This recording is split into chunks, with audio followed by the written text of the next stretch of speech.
She's Julie-Roxane. And he's Alasdair.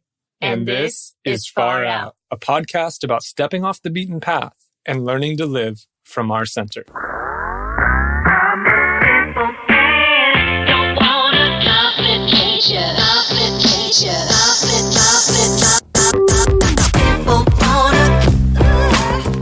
I don't want to make a shit ton of money just to drive around in a red Corvette and throw money out the window and laugh at people on the street. That sounds fun for about half an hour.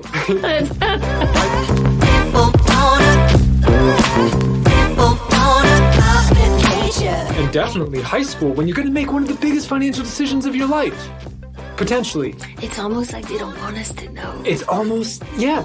That's weird. Yeah, it's like, well, if we taught them how to think about money, maybe they wouldn't take out these really big loans.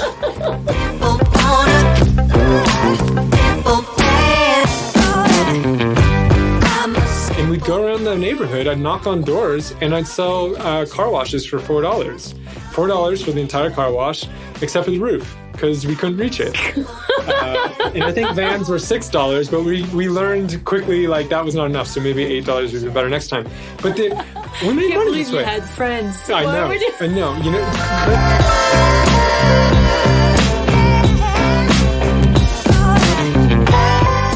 Good morning. Hey, Alasdair and JR. It's Zach. Love the podcast. God, it's so good. It's so good.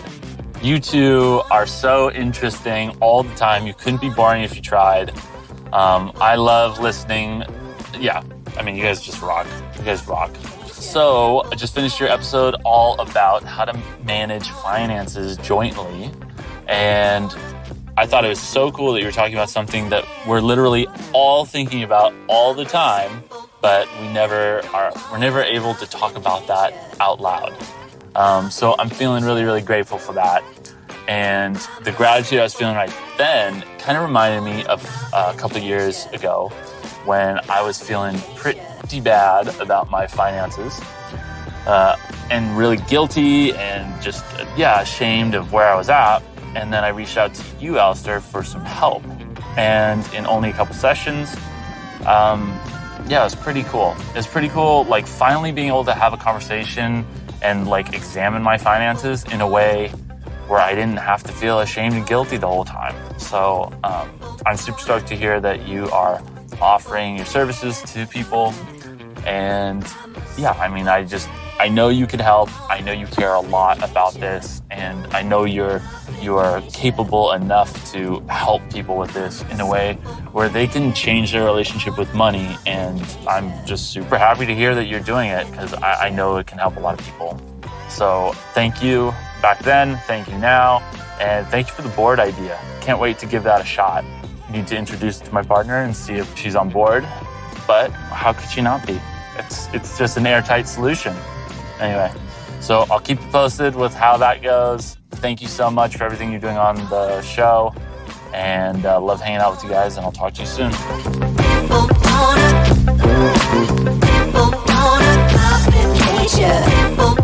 Well, hello, beautiful people, and welcome to a brand new episode of Far Out Podcast. Hello. Happy New Year. Happy New Year. Oh, man, we hope it's a good one.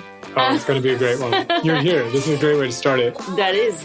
Today we're talking about money. It's a topic that we love to talk about. We think it's not talked about enough, and Alasdair is definitely obsessed with it. And as a gift for this new year, we're giving you 5 money mantras to think about and work on in the beginning of the year if you're looking to change your relationship to your finances. They're all from Alasdair, your Mindful Money Manager program. And it's a financial coaching program to help you change your relationship to money and build wealth and get out of debt. Yep, and those are the mantras you work with clients on, and we thought they would be a very powerful gift to give to our listener in the new year. Today we explore the first 2, and next week we'll be exploring the other 3. And that's it. Let's get into it. Let's get into it. Good morning. Good morning, Alasdair. Good morning, everyone. Hi. Hello. It's nice to see you here. Yes, as always, we're excited to have you. Get comfy. Let's, what are we talking about? Well, it's the first episode of the new year. Oh my God, yes. Happy New Year. Happy New Year. You're looking good this year. Did you change something? Did you lose weight in December? A couple of you are looking a little hungover. Besides that, ready for the new year. Well, we thought we'd talk about, because a lot of times so I think about money a lot. All the time, actually. Yeah, pretty much. Julie-Roxane can attest to this. I'm vouching for Sometimes that. Sometimes it's bad. But usually in January is a time a lot of us are thinking about money. We're balancing the budgets, tax season's around the corner, but it's the end of one year, beginning of a new year. Maybe we want to do differently this year. Mm-hmm. Maybe we want to invest in some things, spend less, whatever, save more.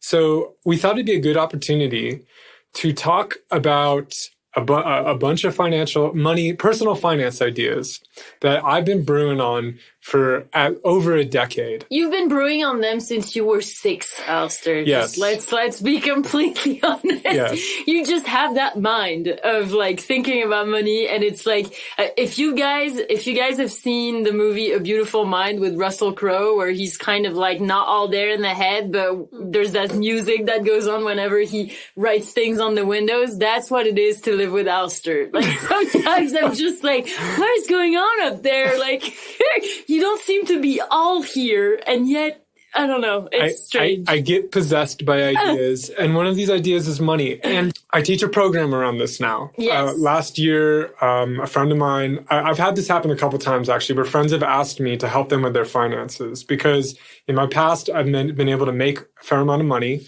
I've managed other people's money as well. And I've also been able to save a lot of money, which is more important than making it. Mm-hmm. More important. You need to actually save it.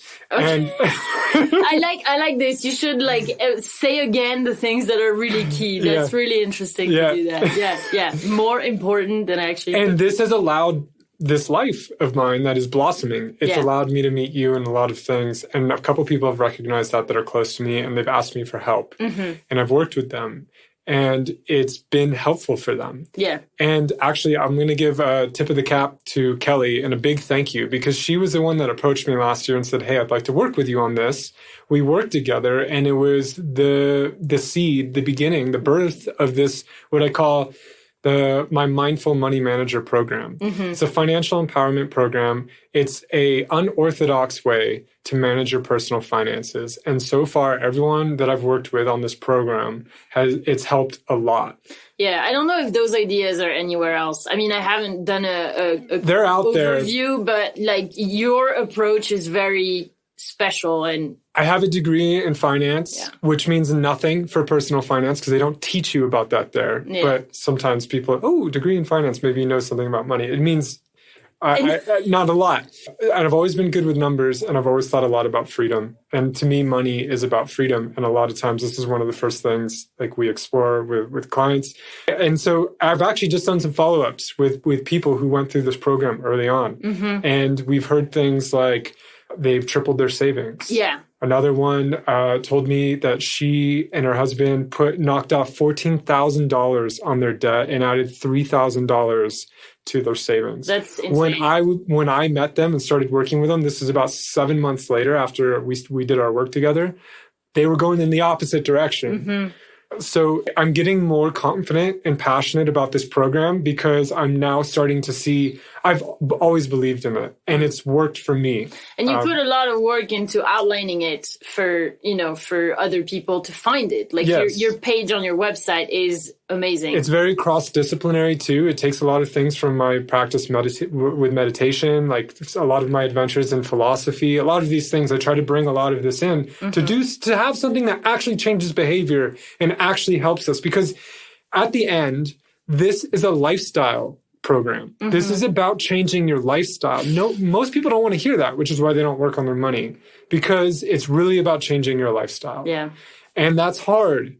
But this is why I teach something around it. And I think there's an approach that works fairly well for actually making those lifestyle changes. So this is not about what fund to put it in to earn 1% more money or something like this. It has nothing to do about where to invest your money. It's all about how you have the relationship that you have with your money. And if you don't deal with that, it's not going to work. You got to go there first. Yeah.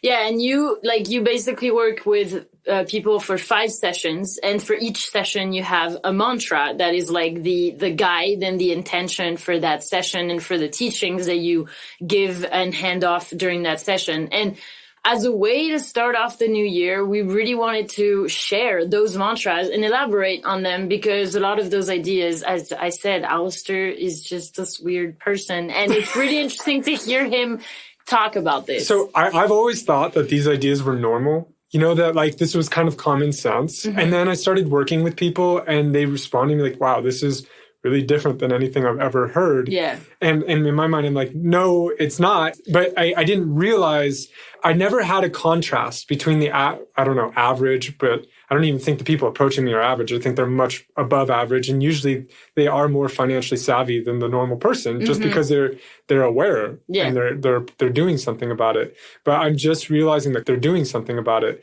But I'm just realizing the contrast between where I am and how I think about it and where other people are. And it's made me realize that this can have a big impact. So we wanted to give 5 money mantras for the new year. And we're going to start with 2 today. Yeah, Julie-Roxane's limiting me to 2. He wanted to talk about all 5, and I was like, Alasdair, we cannot publish a 5-hour episode. That just cannot be done. Even just doing 2, I feel extremely limited, and I don't think I'm going to get to talk about everything I want to say. But let's start there. So we're going to do probably 2 episodes on this to give kind of the 5 money mantras. And I guarantee you, if you start living from these mantras in the new year, your money situation is going to be healthier. It's going to be brighter. You're going to be less stressed. And if you want help with that, and really, I teach a very, very practical program. It's an all-inclusive system for doing this. And it only takes a few hours a month. The idea is to keep it dead simple, but extremely effective. It's the 20% that gets you 80% of the results. I teach this in a coaching program. You can go on my website. I can't think about what the link is right now. So we'll have to...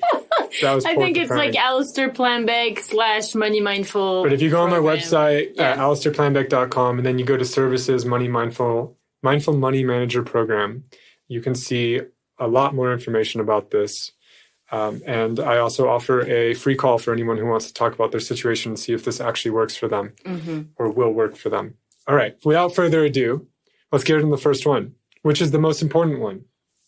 You are meant for something greater. You are preparing for something later. You are meant for something greater. You are preparing for something later. I love that he's repeating it. It's so cool. So when I start working with people, we start, and I think this is the most important of the 5 sessions.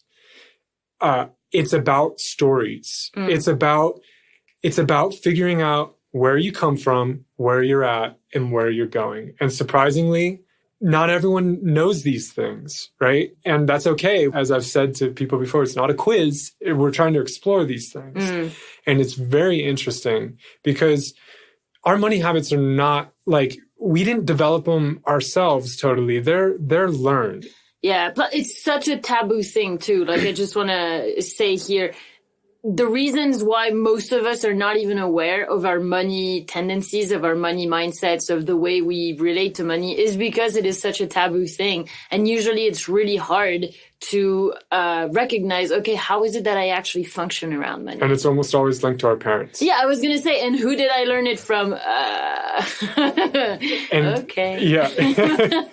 And some of us have had better educations around money from our parents, but we've all inherited both sides, the positive and the negative, because so much that shows up in the way we deal with money is around also what we're scared of and the limiting beliefs we have. And let me back up for a moment, because the first session tends to be a therapy session. There's a lot of work to do because, of course, like most of us, love our parents, right? Yeah. And we hold them up very high, but we also have to recognize some ways that they did us a disservice. And for some of us, it's very obvious. And others, it's a little less obvious. But it's an important place to start because we've inherited these stories, but they're also the voices that show up in our head often. And it's not always our parents. It can come from a lot of other places. It might be like, there might be traumatic experiences, or maybe like there's a lot of places, but we have to start like bringing our attention to these stories and just see what's showing up and realize that these are beliefs, these are stories, these are personas, but they're not always reality. And helping us just see them means that we give them a seat at the table. And sure, a lot of these voices were probably helpful at some point. They're probably there for a good reason. So we give them a seat at the table, but we don't give them a say in the conversation. Yeah, and I think this is a good place to remind everyone of Brené Brown's thinking around this, which is like, the only way that our stories don't control us is if we own them. So like it seems what you do during this first session and this mantra of you're meant for something greater. You've got to start where you're at. Yeah. And everyone comes, so far, my experience has been that everyone who shows up is coming from a place of no.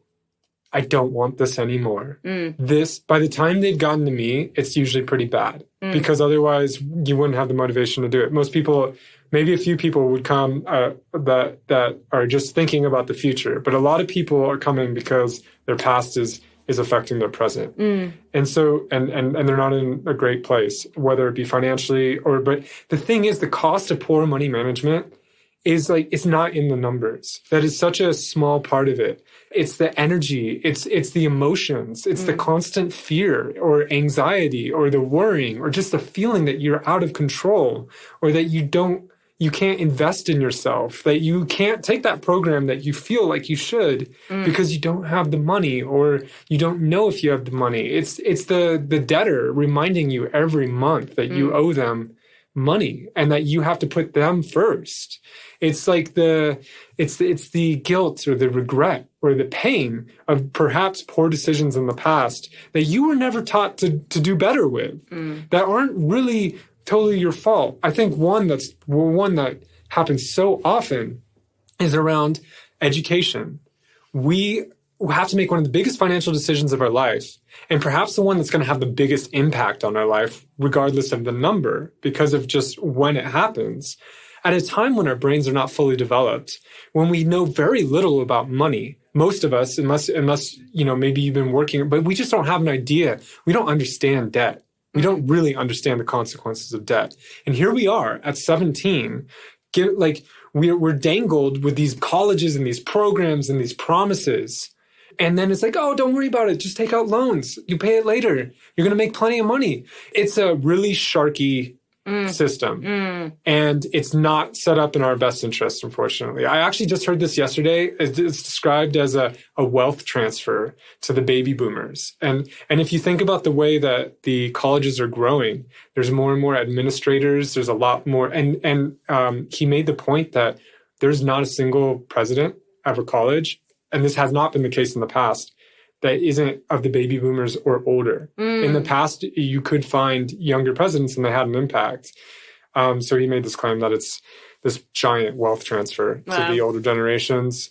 Maybe, maybe not, but I will say it's very sharky, and it's really irresponsible to be putting such a decision on people that are not prepared to make it, that has such a massive impact on their lives. And you can't bankrupt yourself out of it. It's the one debt you can't get out of it. It's a perfect trap. That's insane. And it's crazy. It's absolutely crazy. And it harbors, I think, a lot of resentment and anger and guilt and all these feelings later when you feel like, what the hell? Why am I drowning?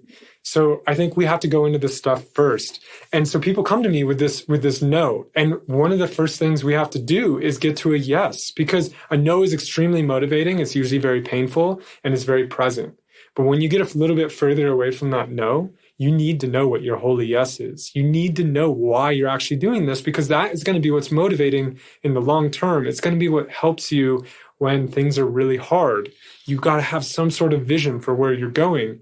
And that's something I also find is that a lot of times when we're just running away from no, we're consumed by it. We can't see further into the future. And sometimes we're in so much debt, it feels really hard to look past tomorrow because we're living hand to mouth almost in a way, or paycheck to paycheck. But we can't hit a target that we can't see. And it's important to start dreaming and imagining the future that's really pushing us. And I think that the reason I'm so passionate about this has nothing to do with money. Money on its own is really, really boring. It's not very interesting. The question, I think, underlying money and the way I think about money and this program is the question of how are we going to create more freedom in our lives? And that question on its own is not very interesting either. Yeah. But it gets to another question. But often if we do not create the freedom in our lives, we never get to this next question because we can't imagine it or it doesn't seem possible. This was true for me, definitely. The next question is, what are you going to do with it? That's a really exciting question. It's also terrifying. Yeah, what are you going to do with freedom? What are you going to do with that freedom? What are you going to do? That's a responsibility, right? We talked about this before, Viktor Frankl. In the last episode, we mentioned how Viktor Frankl, Man's Search for Meaning, he says, on the West Coast, to kind of complement the Statue of Liberty, we need a statue of responsibility. Yeah. And I think that's true. If you really ask that question, what am I going to do with this freedom? It's recognizing your responsibility that you have it and not everyone else has it. And I had this experience in my 20s. I was working really hard, but I didn't really have a vision for my life. I didn't know where I was going. And that's where this mantra really helped because it's a great bucket. And it's a belief that I really felt. It's like, you know what? This is not where I'm going to end up. This is a means to something else. This is not my passion. I'm learning a lot here. This makes a lot of sense. I'm getting paid well. So I'm meant for something more than this. And at some point, and so I started saving. And first off, I had to pay off some debt. And then I started saving and saving and saving. And I got good enough at this where I was saving over 40% of my income. And I was making a lot for a young 20-something year old. I was making more than most people I knew. And I was putting almost all of it away. And I had no idea what I wanted to do with it. And sometimes that's really hard to put money away. We're like, why? I think if we don't I could be spending it right now. Yeah, I could go, and a lot of people were. And if you don't have a vision for why you're doing it, you probably will, because what's the point, It's not very motivating. This is why we need a why. But I just had this feeling. I was like, I don't know what it's going to be, but there's going to be a point in my life. I'm going to realize something or an opportunity is going to come and I want to be ready to go. When that comes, I want to have the freedom to take it. I have no idea what it's going to be. It's preparing for success. I don't know how it's going to show up, but when it's there, I want to go. So that seems to be the biggest work that you have to do during your first session, or I mean that your clients have to do, right? Where they actually have to not only think about what they would want to do, or like the most difficult thing is almost allowing yourself to dream that you're going to go somewhere greater, more important, that you're gearing up for success. And like, we're not taught to do that. We're taught to play small. We're taught to think that this is what life is. It's that job. It's the paying off the debt. It's the mortgage. And like that grind, right? Depending where you come from, that might have been what life has been all the way. It might be your parents' experience. Yeah. It might have been your experience. Then maybe you took out some loans for college and you've never known a life without debt or without feeling like there's not enough. Yeah. And yeah, it's scary. I think it's scary to imagine what would you really do? Because that's risky, right? And it's easy. There is a way where it's easier to hide under the financial burden of it, but it's heavy and it's hard if you're in it. There's a darkness to it. It's hard to even feel like you can look forward if that's not irresponsible or just completely idealistic. And I think that's something else that happened for me in my story was there was a point where I was saving all this money, or I'm meant for something more than this, like this. But there's a point when that time comes and you have to be more active than that. And I remember looking at my bank account and the numbers were getting higher and higher and bigger. There were more decimals, whatever. And at some point, I just had the realization, it's like, what am I doing this for? What, the name of the game is not numbers, right? Like that's an intermediary step. But just growing numbers in a bank account for some mythical day when like I'm going to be safe and secure and don't have to work is meaningless. This is about what I can do with it. And there's a trap that you can get into, right? Where like you're just, because numbers are so tangible that you're just measuring those and you're just paying attention to those, but they're really meaningless unless you're going to do something with it. And that was when I realized it's like, I'm trading the best hours of my life. And there's nothing wrong with doing this if you believe in what you're doing it for, if it's your purpose, or if you're preparing, right? Like, or if there's a lot of reasons why we might do this. But in my case, I realized I was hiding, and I realized that I was trading the best hours of my life, best years of my life for something so arbitrary and abstract and so on its own meaningless. And I had to realize that I had the money to do whatever I wanted to do. It was that I wasn't imagining it, that I was scared and that I was hiding. And so in a way, becoming financially prepared forced me to deal with what was really holding me back, which was myself. And I think that's kind of a common experience, is that like we say like money's kind of the enemy, but it's really something deeper than that, something more personal than that. And we use money as a bogeyman, and we don't get our money things sorted out because that would force us to sort out scarier things. Yeah. Yeah, I think this is a really important mantra to like repeat to ourselves all the time, especially if you're in a position where you don't believe a word of it. Because I think a lot of people, as I said, don't think that they're meant for something greater, or they don't imagine that something more can come along, you know? And I think like that's why this first session seems to be so important. It's because otherwise, why would you work up all the effort to save that money? Why would you pay off your debt faster? Why, you know, like if you don't have your why, then why do it? You know, when I used to practice Zen at a Zendo in San Diego, and there's this thing called Daison, which is like you speak with your teachers usually for 15 minutes or something, and it's a complement to practice, and you work on your practice with your teachers personally. And I remember one of the things our teachers, Elizabeth in this case, required is you get into the room, and the first thing they want to know is, why are you practicing? You have to have a why. And so like you have to repeat out loud your purpose for practice in a sentence or two. It's extraordinarily important because practice is also extremely difficult, meditation practice, and a lot of things come up. And I think there's something really key to that, is like if you don't know why you're going to do this, when it gets hard, you're not going to do it. Yeah. Ultimately, what we're talking about here is spiritual. This is spiritual work. And this shows up in my sessions with clients when I work on this stuff. There's a lot of shadowy stuff that we have to kind of face. And that's a part of the spiritual journey, is facing these uncomfortable, kind of dark, scary parts. And money is so shadowy for Americans particularly.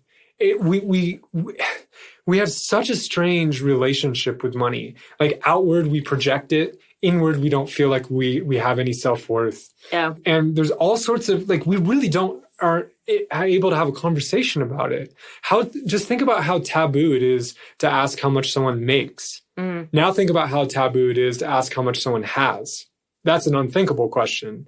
But then, strangely enough, you get to the upper echelons and it's celebrated in a Forbes list who has the most, right? Like, it's a really strange relationship, but you could never go to someone like, I'd never think of doing this. Go to someone you know and say, hey, how much do you have right now? What's your net worth? You know, it's funny because I say this often when we raise the topic of money, because we end up usually talking about debt because you're pretty passionate about this. And I always have to bring my perspective as a European and just feel like debt is really out of control in the US. Like, it's just, some people will take out loans to, you know, like for everyday expenses and stuff. But for instance, like credit card is not a thing. So you can't have like a bunch of money that you owe a credit card company, because that doesn't exist. And so it's just, from my perspective, it's always really, really strange that it's that normal to be so in debt. And I think one question that I think would be even unthinkable. Proof is you didn't even ask, but I was like, how in debt are you? Yeah. Like I would like to know that sometimes, because I'm sure that it's insane, even though people look like they're doing really well. And the first thing we do is hide it from other people. Yeah. And then we hide it from ourselves. Yeah. And it catches up. It possesses us. Yeah. And like that's going to hurt long term. And that's going to eat away at us. And it's not a fun way to live. Another thing, just a thought experiment that anyone can do today is maybe you're driving right now. So look around at the cars. Now, I don't know the answer to this. I'm very curious, but I wonder for people that do this. You look around the cars, you think everyone owns their car. You just I know this happens for me. I look around and it's like, okay, he owns that Corvette. He owns that. Yeah. Most people probably do not own their cars. They're making payments on them. Yeah. Maybe they're leasing them. Whatever it is, I think it's probably less than 50% of people actually own their car outright. But we look around and it looks like everyone owns their car. Yeah. And we all know that's true with houses too. But what weird position does that put you in when we know how prone to comparison human beings are? Right? It encourages spending. It encourages this one-up mentality, the keeping up with the Joneses, and it makes us feel like we're living in a false reality where we think, like in our heads, we think everyone owns this stuff and like we're behind. Yeah. And it's not healthy and it's not realistic. Yeah. And unfortunately, we're not really taught other ways. We're not taught this. We're never taught this. It blows my mind. It seems like the most important subject, one of the most important. We're talking about personal freedom. We're talking about realizing our own potential. We're talking about part of the spiritual journey. We're talking about energy management. Energy management. Because what money is a store of energy. It's like putting grain in the barn. And what we've seen from our own human history is when we started putting grain in the barn, civilization exploded. It went nuts because we had a store of energy. All of a sudden, we could do different things. We could realize new potentials. We were more creative. We were able to do all these things. We didn't have we could specialize, right? Yeah. Money, that's what money is. It's grain in the barn. And what we're doing, this is why it's so spiritual, because it's around freedom. It's around realizing our inner potentials. It's around giving. It really is around finding our gifts, creating the space to find our gifts and creating the ability to give them in our unique way. That's what I'm trying to do. That's what you're trying to do. Yeah. That's what we're doing here. That's the big experiment we're on with Far Out and with the business we have. It's not, I don't want to make a shit ton of money just to drive around in a red Corvette and throw money out the window and laugh at people on the street. That sounds fun for about half an hour. I want to make money so that I can do these things that I'm passionate about. And most of them are about giving my gift and my strengths. It's about exploration and about this path, but it's also about giving it back and working with people where I feel like I can help. Yeah, this is making me think of something. There's a woman I follow online, and she is very interested in the topic of money and attracting money, law of attraction, all these things. Not saying this is what we're talking about, just giving some background on her. And she got a question on those Q&A Instagram story things, and the person was like, "Why are you so obsessed with being rich?" And I loved her response because she was like, happiness, health, and freedom are some of my top priorities in life. And I want abundance in all areas of my life. And I recognize that financial independence and financial freedom is one of the keys to those priorities of mine. And I just find it funny that this person thought that money was separate from all these other goals, right? Well, I think we're kind of taught, if you look at the classic spiritual path, give up all your stuff and be a monk, that is kind of the message, right? They're diametrically opposed, money and wealth. It's tainted, and the spiritual, the spiritual path, right? Or that's the way it's positioned. Yeah. And I think we have to kind of break through that and say, is that true? Is that real? That may be one way to approach it. And it's very beneficial. And I've spent time going that way in certain ways. I've never given up everything, but I have spent time living very simple life with people that don't have much. And there's a lot of richness to that. And this gets really confusing because like I think money can be correlated to those things like health and stuff, but it's obviously not. It's not how you get them. And actually it can become the thing in the way, whether it be through debt or whether it be through just you're making too much and you're sacrificing the other things for that money and realize it, and you're putting money on the status of an idol. Yeah. Right. So going back, and then we're going to move on to the next mantra because I think this is a good place to transition. But I think about working with money as energy work. Think about it as what you're trying to do is you're trying to move the money around. You're trying to figure out find new stores of energy. You're trying to work the energy around in a new way that helps you express yourself and connect with others and live a more creative or self-directed life. That's what we're talking about here. And maybe I think a way that's helpful to think about it is when you save, you're giving money to your future self. So if you don't know what you want to be doing right now, you should be saving, because when you do figure that out, have faith you will, like work on that. And when you do figure it out, your future self will have the money to go do it. There's something, when we start realizing that that's what we're doing, that we're really playing this kind of like, we're jumping through time, basically, and we're giving money to a later version of ourselves. I mean, no one really, I don't think people think about that much, but that's really what you're doing. And then it becomes pretty powerful. Yeah. The second mantra that we wanted to give you guys is where attention goes, that's what grows. Again, this is a spiritual journey. And I think I'm going to go back to something we mentioned just in passing a second ago, which is I cannot believe that we are not taught how to manage our money, which is equivalent to managing our energy. And it blows my mind that this is not something that is in our primary education, that isn't in junior high or grade school, and definitely high school, when you're going to make one of the biggest financial decisions of your life, potentially. It's almost like they don't want us to know. It's almost, yeah. That's weird. Yeah, it's like, well, if we taught them like how to think about money, maybe they wouldn't take out these really big loans. Do you know what I mean? But there is, and unfortunately, I fall on this side. I think it's predatory, and I think it's crazy. And I think we're selling out our young generations. We're selling them out. We're putting them in shackles. I don't see any other way around it. We're telling them a lie. Yeah. And then we're saying, hey, there's no way out of it. Sorry, you made that choice. You should have thought about it. It was your responsibility. That's what comes later, is that there's a shame. It's like, wow, you think it was your fault. Yeah, especially, this is even crazier when neuroscience knows now that our brain is not finished until about 25. We're told a story all the way up to this financial decision, college, right? And all these things. And then after, you're left holding the bag and it's your fault. Yeah. It's bullshit. And it's toxic. And there's a lot of people, I think, making a lot of money. It's a business, and it's a pretty predatory one. If you didn't realize, Alasdair is really passionate about this. and I'll tell you this. I studied finance in college. They don't teach it there either. Yeah. You come out, when you get a finance degree, you learn how to manage other people's money. You don't learn how to manage your own. Yeah. So I had to learn this on my own. I got started. I had a pretty good start. My dad used to play stock market with me when I was 8. I started my first business when I was 6 or 7.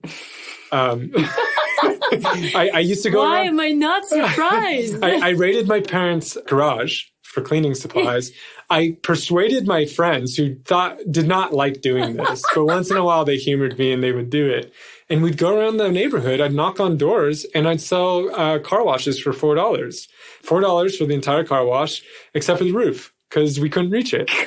And I think vans were $6, but we learned quickly that was not enough, so maybe $8 would be better next time. But we made money this way. You had friends. I know, but it worked. And later on, I got into poker. I started gambling illegally online when I was in high school. A friend of mine gave me $5 on an account because I can't get it myself. I'm not old enough. But I got it, and I turned it into a couple $1,000s. And I got my first paychecks that way. Those are my first paychecks in my name. That's awesome. It was for over $1,000. And that was pretty great. Russell Crowe in A Beautiful Mind. Or oh man, what's the name of that dude? Rain Man, who goes to play poker with Tom Cruise. That's great. Anyways. Anyway, but when I really first, there was always something around freedom. Like I never really wanted to get a job, but I did like finding ways to make money, to kind of protect my own freedom and do what I wanted. Because money allowed me to get things, and when you're a kid, that's kind of important. But later on, I really got my education at the first startup that I worked at, not in finance school. I got my first education when I joined a startup, which is so different than academia. And it was so different than college for me. Yeah. A completely different world. And I was the first employee for a startup, and the startup ended up doing pretty well. We ended up doubling the business multiple times. It became a multi-million-dollar international company, and I was managing it. I was the general manager. And what I learned through that experience and through that journey, because when I showed up, I didn't know why anyone was going to pay me. You know, I didn't know what skills I had. But my bosses, Dan and Ian, who some people might know, they run a podcast called The Tropical MBA. It's a really big business podcast with a massive community called the Dynamite Circle. They're doing really cool things over there. But they invested in me. And over a long time, I had to figure out, like, why? There was a question. It's like, why? Why? I was the biggest line item after inventory for the business. And the business was struggling to just stay afloat. Like, we were all broke. So I thought about this a lot. It's like, okay, what are they paying for? And I realized, and I learned this, is like, okay, as I started working in the business, there's all these problems and all these things, right? We're not making that much money. We don't have a lot of money. So it's not like we can make money by spending money. That was not, it's bootstrapped. Our resource was our energy. It was our attention. And I noticed as I started putting attention to things, sometimes it took years, sometimes it could take a week, depending on the problem, but the business was growing. And what they were doing, what they had figured out, is that they were paying for other people's attention, and they valued it more than that person did. And they had a pretty good nose for smart people, and they were buying their attention. And when these people that were motivated were putting their attention on their business, it was growing, and it was growing a lot faster than like they ended up coming out of it millionaires. And kind of the realization I had through this journey, it was our attention. That's what was growing this business. And it was magical sometimes. You put your attention on something, and it's almost like money just starts sprouting out of the ground. Like, that's how it feels sometimes. Yeah. But that's what it was. It was our attention. And I think this mantra, where attention goes, that's what grows, it's shorthand. There's something missing in there, which is where attention goes, that's where our energy flows. And that's why it grows. So it's this energy we put into it, right? Yeah. And I think we don't realize how valuable that energy is. I didn't. And of course, I don't think it was a bad deal. I got taught a lot there. So I'm not saying that, like, I kind of sold myself short. Although at some point I had to ask, okay, why don't I believe in myself as much as Dan and Ian do? At least this was my situation. This is not every situation, right? Like, we might work in a company for a lot of reasons, and a lot of them are noble. So I'm not saying that everyone needs to go out on their own. But for me, this was my question, which is like, I was not particularly inspired by the business in the end. I was inspired by some of the people in it, some of the things that I was able to learn and do and all this stuff. But what we were actually doing, I could care less. It wasn't particularly inspiring. And I knew I was meant for something greater, and I was preparing for something later. This was just an inherent feeling I had. So I had to confront that question, which was, why am I not willing to invest in myself the way they are? Like, why am I not willing to bet on myself and reap the rewards of directing my own energy and attention? And eventually I ended up doing that. I ended up moving on from that company and starting a really messy process of learning how to do that, because it's actually really hard. And we talk a little bit about it in our last episode around structuring our days and kind of battling the chaos. That's a small sliver of what you can expect to enjoy if you want to go on that path. But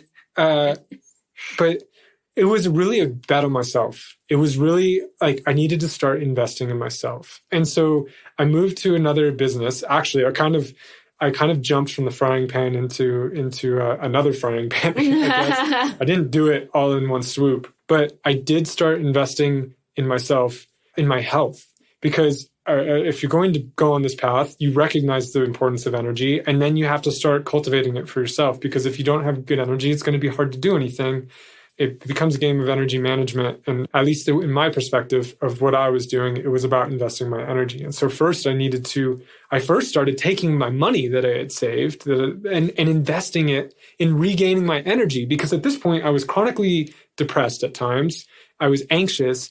And I was facing chronic fatigue as well. And I had to go through a health journey. And I started investing a lot of money in doctors that were not on my insurance, in different like health programs and things like this. And I really started investing in myself. And this goes back to like the money, health, happiness thing that you were talking about earlier. It's like, okay, no, like you could make the argument, and I think it would be partly valid, is that I lost some of my health, going after money. Yeah. So it is like, it's complicated, but at this point I was able to go on a healing journey that ultimately has brought me to where I am now. And I mean, it's like night and day. I feel so much better than I used to feel. And that was because I had the money to do it. It was also because I had the time to do it. And I gave myself both. Okay. So hold up. Why is that mantra the mantra for the second session then? Okay, so these are like kind of some of the stories behind this mantra, but like we do this in a practical way. This program is extraordinarily practical, and it's really about implementing a system that's going to save you time, energy, and money, and help you invest in yourself.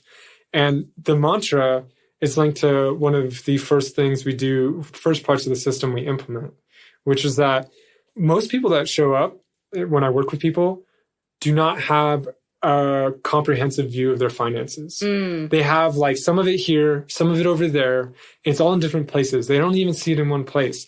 And the first thing we need to do is bring it all in one place so we can see it and bring our attention to it. And because if you force yourself to look at your financial situation with some consistency too, not just once, that's not going to be it's not a magic bullet. Yeah. But if you're continually bringing attention to it, I think one of two things are going to happen.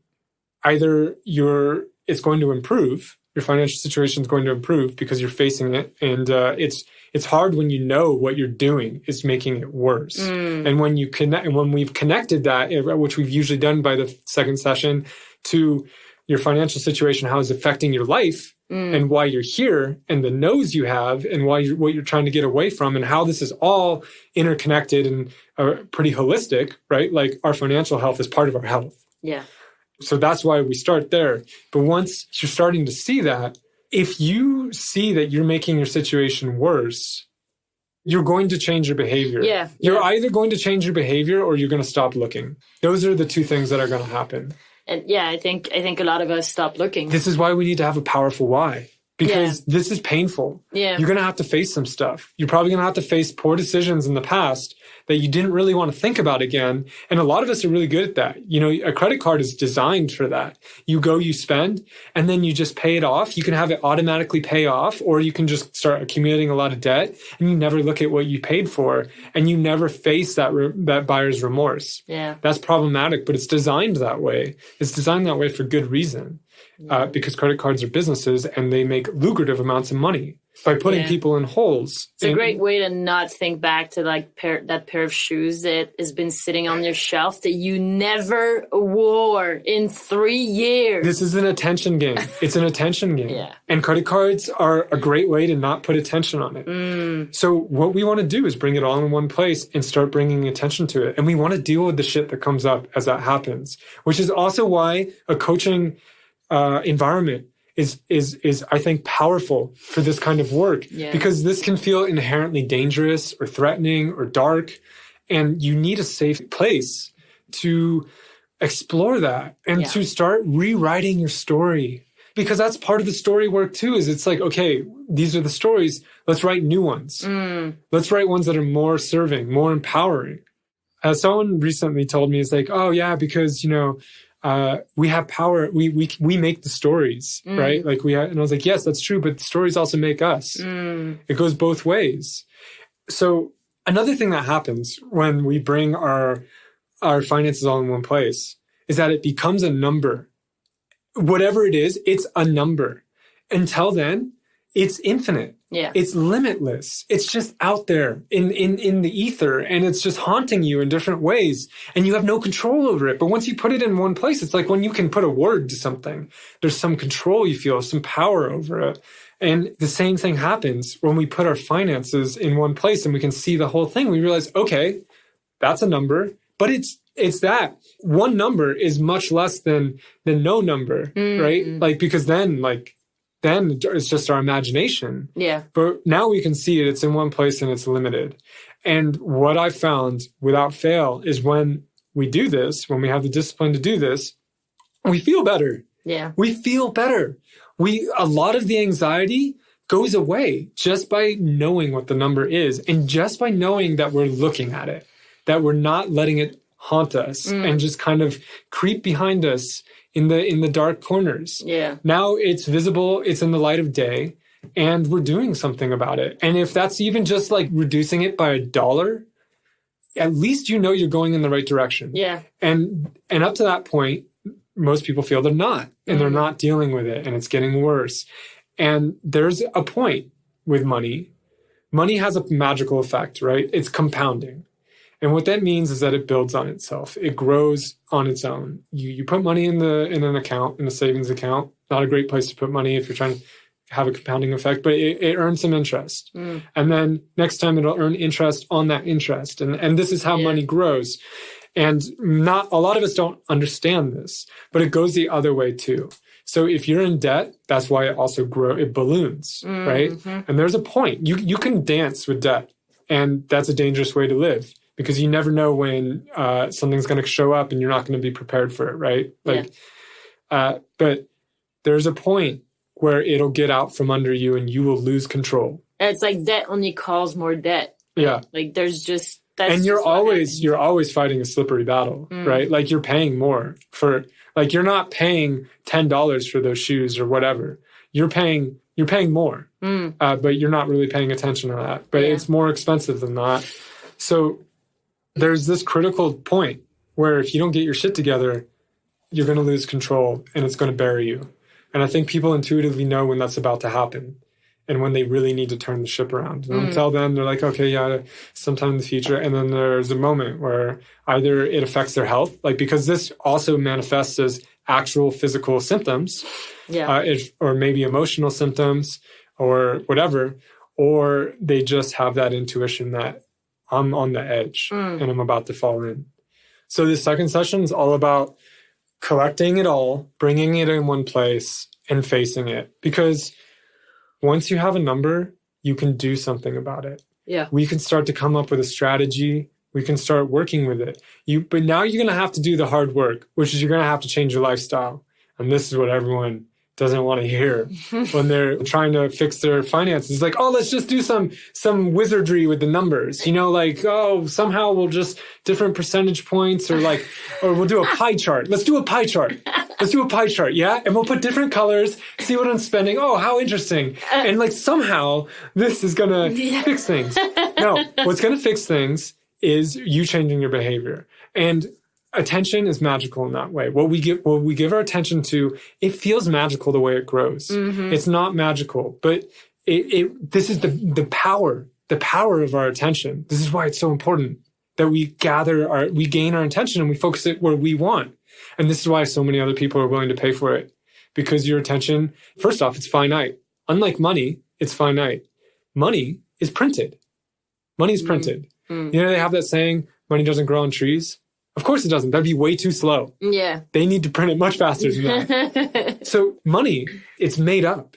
It is infinite in a way. Yeah. It is abstract. It's just a concept. It's like a currency. It's an energy currency, as you say. And it's issued by a bank. And they don't just find it in the ground anymore. It used to be based on gold. And then there was some limit on it. But no, they just print it.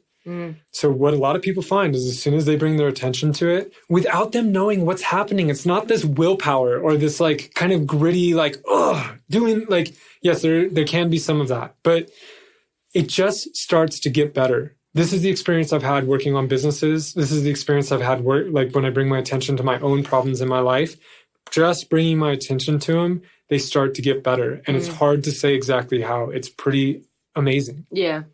And so this is what we do. We bring your attention to your money.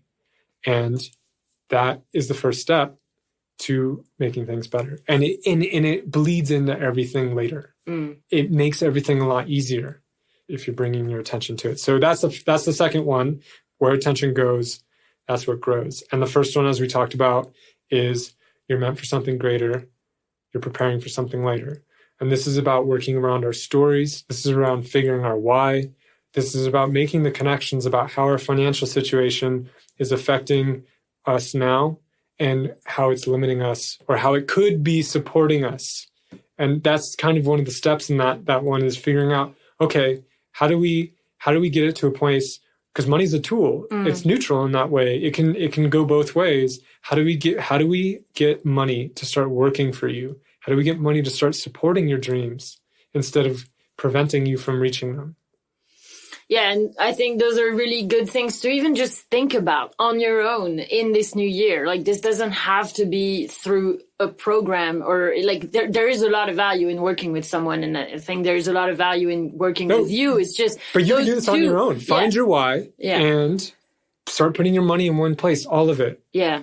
Like just visually, like just know how much you have, how much you owe, and I know there is a lot of resistance to doing that. But these are simple things. They're super powerful. I think everyone thinks that you have to do all this crazy stuff to like manage your finances, or it's so complicated. It's not. It comes down to simple principles. Knowing why you're doing it, knowing where you're trying to go with it, and facing your past around it, and starting to actually look at your money. These are dead simple, but they're hard. Yeah, it's like simple but difficult. Yeah.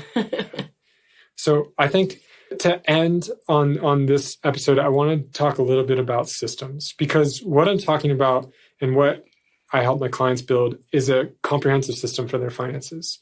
And this is incredibly important because we have all, especially as Americans, I'll speak mainly from the American point of view here, but we've all been born into a system that's not designed to serve us when it comes to money. We've all been born into a system that sees you as a consumer and needs you to be a consumer. We've all been born into a system that wants to make it easy for you to spend, that wants to make it complicated or confusing for you to save. We're all born into a system that is putting us in debt as a country, as a society. There's a statistic out there, not fairly recently, that I can't remember if it's 40% or 60%. It's one of those numbers. It doesn't matter which. They're both massively huge. Of people in America, if they were asked to come up with $400 cash, couldn't tomorrow or the next day. That's mind-boggling. That's crazy. And what is the health of a society when this is the underlying reality? Yeah. This is the system we're in. And that system is not in our best interest. So we have to fight it. We have to build our own systems. We have to build a system for managing our money that helps us achieve our goals, that helps us invest in ourselves. It helps us stop being the burden, the beast of burden for other people's goals or dreams, and start helping us reach our own.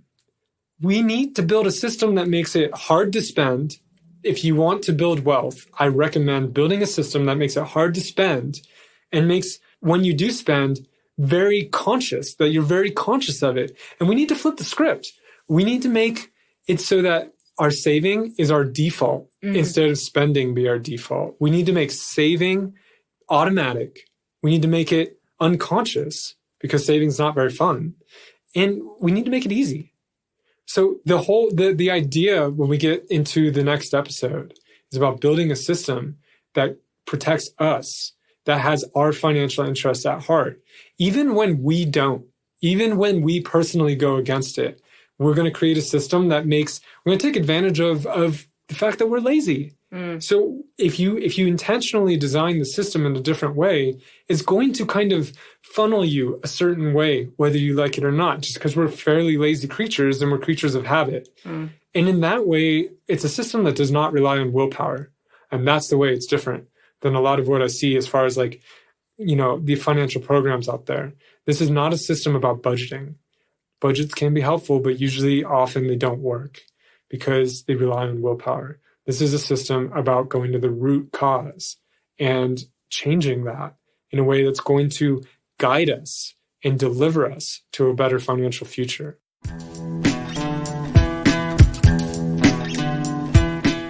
Well, thank you for listening. Woo! It's money's a loaded topic. It riles him up. He gets all like excited and red. I know because I have topics like that too, so it's fine. So if we're going to do another episode on this and talk about some of the money mantras that we have. Yeah, there's 3 left. If this resonates with you and you're thinking that you want to change your relationship to money in the new year, if this episode resonated with you, I strongly encourage you to make these money mantras part of your life. And if you'd like help with that, I work with people. It's a program. It's called my Mindful Money Manager Program. It's 5 sessions. Usually we do it over 5 to 8 weeks. And I'll hold a space for you to work and rewrite your money stories and to implement a proven system that will help you get out of debt fast, build real wealth, figure out what you value and where you want to go, and really actually take steps toward realizing your dreams. That's what this program's about. I would love to work with you on it. I really enjoy, this is some of my favorite work to do. I enjoy it so much. I have a lot of fun with it. Such a nerd about it. If you're curious, you also offer a 30-minute call. A free 30-minute call. Yeah. There's no pressure to actually go through the program, but we can explore a little bit about your financial situation and just talk and see if it's a good fit. I absolutely do not want to work with anyone where this is not going to work for them. So I'll tell you if that's the case. So if you're interested, if you're curious, if you'd just like to talk to me about money for 30 minutes, it's free. And you can schedule a session with me. Just email me, or you can go to my website at alasdairplanbeck.com. And then on the services in the menu, there's Mindful Money Manager Program. There's a ton more information about this program there, along with testimonials, along with bullets about what you'll get and what we'll do. So if you like the details, it's also there. And you can also reach us easily on Instagram at The Far Out Couple. Boom. And, what do we do right here? 1. Please. What oh do my we God, do? You're such a loser. Oh. You caught me off guard. Okay, there's 3 ways to support this podcast. And Julie-Roxane doesn't know them, but there are 3. And this is why we need to remind everyone every episode. So number 1, you can subscribe to this podcast. Yes, Join us. We'd love to have you here every week. Just click the subscribe on your platform where you're listening to us. Yes. Number 2, you can review it on iTunes. Yes, you can. Yeah, I know this answer. Okay, review it on iTunes. You can write a review Actually, on iTunes. no, this is a good moment to say, people, it's been a while since we've had a review, and I know a lot of you I know we're growing our listenership, and less people We see the numbers. We know you're see listening. the numbers. We know you're here. So if you're still hiding, leave us a review. Help us out, please. We'll share it on a future episode. Oh yeah, we love giving a shout out. And number 3, please share this episode with a friend that would find it helpful, especially this one. We all need help with our money and our finance. We just weren't taught these things. And I think it's so important, and it can make such a difference. It's one of the most important skills in our life. So we if just you need know to someone, open up that conversation. we just want to open it up and and let's start talking about money, because we don't do it in this country. Yeah. We don't. Yeah. So share it with a friend. Toodles. Toodles! Shooting the girl of the 30 meters.